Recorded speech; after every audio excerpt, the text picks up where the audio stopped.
નમસ્કાર દર્શક મિત્રો, ટીવી નાઇનના ડિજિટલ પ્લેટફોર્મ ફેસબુક લાઈવમાં આપનું સ્વાગત છે. અને સૌથી મોટા બ્રેકિંગ ન્યૂઝ કે જે છેલ્લા કેટલાય દિવસથી સતત હવામાન વિભાગથી લઈને ગુજરાત સરકારના જે વિભાગો છે અલગ અલગ તેની સતત નજર હતી, કેન્દ્ર સરકારની નજર હતી. તે તાઉતે વાવાઝોડું ગુજરાત પર લેન્ડ થઈ ચૂક્યું છે. જે પ્રકારે 8 વાગ્યાથી લઈને 11 વાગ્યા સુધીનો જે સમય આપવામાં આવ્યો હતો અને એ સમયના બેઝની પર જ આ જે વાવાઝોડું છે એની શરૂઆત થઈ ચૂકી છે અને 100 કિલોમીટર કરતાં પણ વધારે ઝડપ છે. એ અલગ અલગ જગ્યાની પર એના પવન ફૂંકાઈ રહ્યા છે. ભારે વરસાદ પડી રહ્યો છે. એ અમદાવાદની વાત હોય, ઉત્તર ગુજરાતની વાત હોય, દક્ષિણ ગુજરાતની વાત હોય, સૌરાષ્ટ્રના કાંઠા વિસ્તારોની વાત હોય, તો એ તમામે તમામ જે લોકો અત્યારે મને સાંભળી રહ્યા છે, હું આપને બ્રેકિંગ ન્યૂઝ આપી દઉં કે જે તાઉતે વાવાઝોડું છે તો એ વાવાઝોડું લેન્ડ થઈ ચૂક્યું છે ગુજરાતના જે કાંઠા વિસ્તારો છે તો એની સાથે એ ટકરાઈ ચૂક્યું છે. અને અત્યારના જે હવામાન વિભાગ છે એ હવામાન વિભાગ દ્વારા પણ તેની પુષ્ટિ કરી દેવાની અંદર આવી છે કે આ વાવાઝોડું લેન્ડ થઈ ચૂક્યું છે.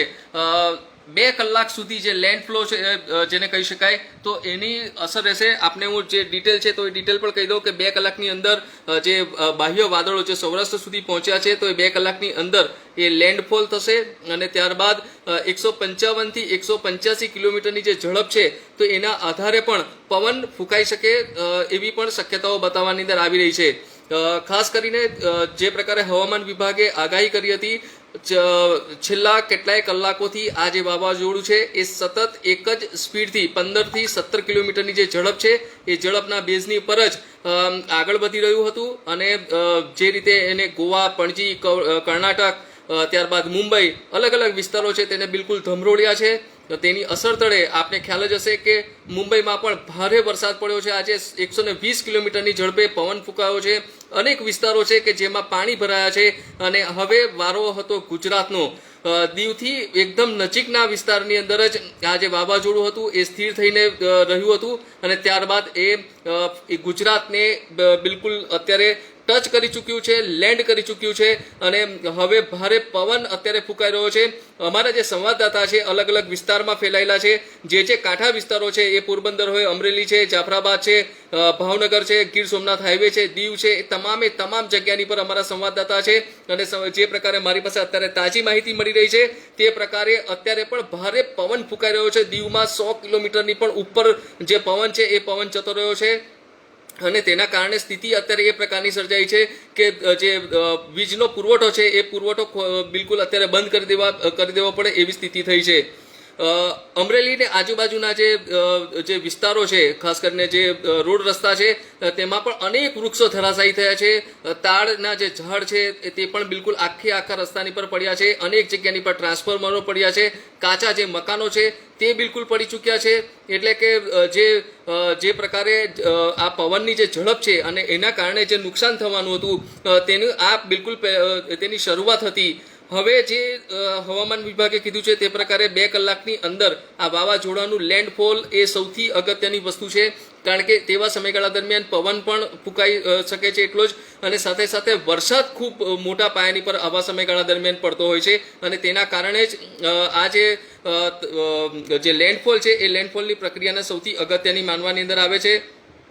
જે અલગ અલગ જગ્યાએથી અત્યારે જે સમાચાર છે તે પ્રકારે સુરત થી સમાચાર આવી રહ્યા છે કે ત્યાં હંગામી હોસ્પિટલ પર ઓક્સિજન પર જે રહેલા 30 કોરોનાના દર્દીઓ છે તો તેને અત્યારે તાત્કાલિક અસરથી શિફ્ટ કરવાની અંદર આવ્યા છે અને જેમને જરૂર નથી તેમને પણ અત્યારે રજા આપવાની અંદર આવી છે. સુરતમાં પણ ભારે વરસાદ પડી રહ્યો છે. અત્યારે પવન પણ સારો એવો ફૂંકાઈ રહ્યો છે. ઘોઘા, ભાવનગરમાં સતત 1 કલાકથી વરસાદ પડી રહ્યો છે અને સાગર ખેડૂઓ જે રીતે કહી રહ્યા હતા તે રીતે ભારે વરસાદની સાથે અગર પવનની ઝડપ હોય છે તો એ ઝડપની પર ખાસ ભાર મૂકવાની અંદર આવતો હોય છે. હવામાન વિભાગ દ્વારા તો અત્યારે સતત જે એવું કહી શકાય કે લેન્ડફોલ છે એ લેન્ડફોલને લઈને હવે તમામની નજર એની પર છે. ગુજરાત રાજ્યના મુખ્ય પ્રધાન વિજય રૂપાણી પણ જે કંટ્રોલ સેન્ટર છે ડિઝાસ્ટર મેનેજમેન્ટના ત્યાં પહોંચી ચૂક્યા છે. તમામ અધિકારીઓ સાથે એની બેઠક ચાલી રહી છે. અત્યારે અગર હું આપને લેટેસ્ટ જે ઇન્ફોર્મેશન છે એ લેટેસ્ટ ઇન્ફોર્મેશન ના બેઝની પર પણ ગુજરાતની પર કઈ રીતે વાવાઝોડું ટકરાયું છે તે તો હું આપને બતાવી દઉં. તો આપ જોઈ શકો છો કે આજે લાઈવ ટીવી ચાલી રહ્યું છે, તો એ લાઈવ ટીવીનો પણ હું આપને નજારો બતાવી દઉં કે કેવી રીતના છે. અને જે રીતે આ સતત અપડેટ મારી પાસે આવી રહ્યા છે, એ અપડેટ હું આપને તમામ ગુજરાતના સ્તરથી આપી રહ્યો છું. અને જેમાં ખાસ કરીને હવામાન વિભાગ છે એ બિલકુલ ગુજરાત સરકારની સાથે સતત સંપર્કમાં છે. ગુજરાતમાં NDRF, SDRF, army, navy, air force તમામે તમામ અત્યારે બિલકુલ સ્ટેન્ડ બાય મોડની પર છે. અલગ અલગ વિસ્તારો, અમરેલી, જાફરાબાદના અમુક વિસ્તારો એવા છે કે જ્યાં તો બોટ છે એ બોટ લંગારેલી હાલતમાં પણ બિલકુલ તૂટી ચૂકી છે, દરિયાના પાણીમાં ફંગોળાય છે.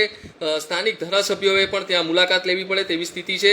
પરંતુ અત્યારનો સમય એવો છે કે જે બિલકુલ પ્રાથમિક સમય છે કે જેની અંદર હજુ જે આ તાઉતે વાવાઝોડું છે એ બિલકુલ લેન્ડ થયું છે. અને હવેનો જે સમય છે તો એ આગળના સમયગાળા દરમિયાન વધારે જે વિગતો છે એ ખૂબ જ ઝડપથી સામે આવી શકે છે. તબાહીનો જે મંઝર છે, કેટલું નુકસાન થયું છે, એ સૌથી વધારે અગત્યની વસ્તુ અત્યારના તબક્કે બની રહે એવું લાગી રહ્યું છે. કારણ કે જે ખાસ કરીને જોવાની અંદર આવી રહ્યું હતું કે વાવાઝોડાનો જે સમયગાળો હોય છે તો એ સમયગાળા દરમિયાન જાનમાલના નુકસાનની પર સૌથી મોટી નજર સરકારની રહેતી હોય છે, તંત્રની રહેતી હોય છે. અને આ સમયગાળો એવો છે કે જેમાં ખુદ સીએમ છે અત્યારે મુખ્યપ્રધાન વિજય રૂપાણી એ ડિઝાસ્ટર મેનેજમેન્ટમાં જે 24 અવર્સના સીસીટીવીના આધારિત જે કંટ્રોલ રૂમ છે તો એનાથી મોનિટરિંગ કરી રહ્યા છે. અને એ મોનિટરિંગના બેઝની પરથી જ ખબર આવશે કે કેવી રીતે કેટલું નુકસાન થયું છે. હવેના જે 2 કલાક છે એ ગુજરાતના માટે સૌથી અગત્યતા ધરાવતા એવું કહી શકાય કે સમય છે. ખાસ કરીને એટલા માટે જ જે અમદાવાદનું એરપોર્ટ છે તેનું ઓપરેશન બંધ કરી દેવાની અંદર આવ્યું છે. આવતીકાલ સુધી એ બિલકુલ સ્થગિત રહેશે. મુંબઈમાં પણ રાત્રે 8 વાગ્યા સુધી બિલકુલ જે ઓપરેશન છે મુંબઈ એરપોર્ટનું તે બંધ કરી દેવામાં આવ્યું હતું. અમદાવાદ એરપોર્ટનું પણ બંધ છે. ખાસ કરીને સૌરાષ્ટ્રના વિસ્તારો તરફ જતા જે રસ્તા છે, હાઈવે વિસ્તારો છે, એ બિલકુલ અત્યારે ત્યાંથી પસાર થઈ શકાય તેવી સ્થિતિ નથી. જે પ્રકારે અમારા સંવાદદાતા જણાવી રહ્યા હતા કે તેઓ પોતે પણ ખુદ ઊભા નથી રહી શકતા તેવી સ્થિતિ હતી. એટલે કે સરવાળે 100 કિલોમીટર કરતાં પણ વધારે ઝડપથી અત્યારે આ જે પ્રકારની સ્થિતિ થઈ છે તો એના આધારની પર ખાલી એટલું જોવાનું રહે છે કે હવે આગળનો જે આ લેન્ડફોલનો જે સમય છે, પ્રોસેસ છે, એ ખૂબ જ અગત્યતા ધરાવે છે. જેની સૌથી વધારે આ આફતની સૌથી વધારે જે રાહ છે એ તંત્ર જોઈ રહ્યું હતું. કેવા પ્રકારે ગુજરાતની પર આવે છે. ગુજરાતીઓ ખાસ કરીને એવું ઈચ્છતા હતા કે આ વાવાઝોડું નજીક નહીં પહોંચે, નહીં ટકરાય. તે જ પ્રકારે પરંતુ જે રીતે મક્કમ ગતિથી તે આગળ વધતું રહ્યું છે. અને આખરે આજે જે ટાઈમ આપવામાં આવ્યો હતો 8 થી 11 સુધીનો તે એમાં એ બિલકુલ ટકરાઈ ચૂક્યું છે. સૌથી મોટા બ્રેકિંગ ન્યૂઝ જે અત્યારે મારી સાથે જોડાયા છે, મને સાંભળી રહ્યા છે, તો એમને હું ધ્યાન દોરી દઉં કે પોરબંદર અને મહુવાની વચ્ચે જ આ વાવાઝોડું છે એ ટકરાયું છે. 4 જિલ્લામાં ભારેથી અતિ ભારે વરસાદ અત્યારે પડી રહ્યો છે અને પવનની ગતિ છે તે 185 કિલોમીટર સુધી જઈ શકે તો એ માટેની અત્યારે ગણતરીઓ મંડાઈ રહી છે. અને જે નાના મોટા વિસ્તારો છે, ખાસ કરીને કોસ્ટલ વિસ્તારો, ત્યાં તો સૌથી વધારે વરસાદ અત્યારે પડી જ રહ્યો છે. નીચાણવાળા વિસ્તારોમાંથી એટલા માટે જ તંત્ર છે તો એના દ્વારા પણ સૌથી વધારે જે નીચાણવાળા વિસ્તારના લોકોને હટાવી દેવામાં આવ્યા છે. બ્રેકિંગ ન્યૂઝ તો અત્યારે એ જ છે કે તાઉતે વાવાઝોડું આખરે ગુજરાતના દરિયાકાંઠા પર લેન્ડ થઈ ચૂક્યું છે, ટકરાઈ ચૂક્યું છે. અને સતત હવે જે તંત્રની નજર છે એ લેન્ડફોલની જે પ્રોસેસ છે, હવામાન વિભાગ એને એવું કહેતું હોય છે કે આ જે વાદળો હોય છે એ વાદળો કેટલું ઝડપથી આમાંથી લેન્ડફોલની પ્રોસેસ જે છે એ પૂરી થાય તો એના આધારે પછી આખરે નક્કી થતું હોય છે કે કેટલી ઝડપ રહેતી હોય છે. અને જે નુકસાન છે એ નુકસાનને માટેની પણ હવે જે ગણતરીઓ છે એ આગામી 2 કલાકની અંદર સીધી શરૂઆત થશે.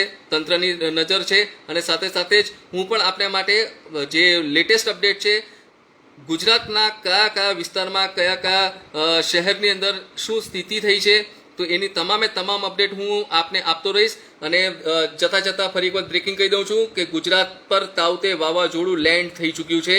2 કલાકમાં જે અસર છે એ અસર બિલકુલ એની દેખાવા માંડશે. તો આ હતા અત્યાર સુધીના અપડેટ અને લેટેસ્ટ ન્યૂઝ, બ્રેકિંગ ન્યૂઝ. વધુ સમાચારો માટે આપ જોતા રહો TV9. નમસ્કાર.